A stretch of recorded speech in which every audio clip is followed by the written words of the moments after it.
deyək ki, cütlük gəlib, bəy və gəlin neçə saat ərzində onları tez bir zamanda öyrədə bilirsiniz? Ən tez sürətli, rekord. Bir saata öyrətdiyim olub ki, bir saata tam şəkildə öyrətmişəm.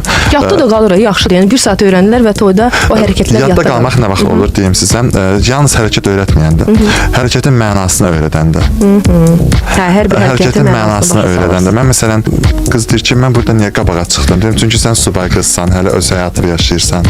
Deyib, sonra niyə çevirdim belə oğlanı, belə göstərdim ki. Ədayla baxdım. Çünki arxanca oğlanı düşüb, sən gəl görüm kimsən, kimlərdənsən.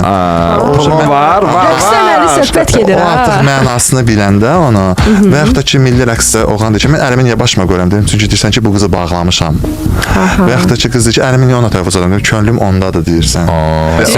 Artıq tələbə hərəkətlərin mənasını biləndə ona rahat olur yadda saxlamaq. O anlayır ki, gəl deyəndə mən deyə niyə belə deyəm, gəl deyirsən də ona görə sonradan anlayır. Ümumiyyətlə bəyənlər amma elə bilir ki, rəqs hərəkət deməkdir. Yox, rəqs danışmaq deməkdir, vücud dili ilə danışmaq. Bədən dili də.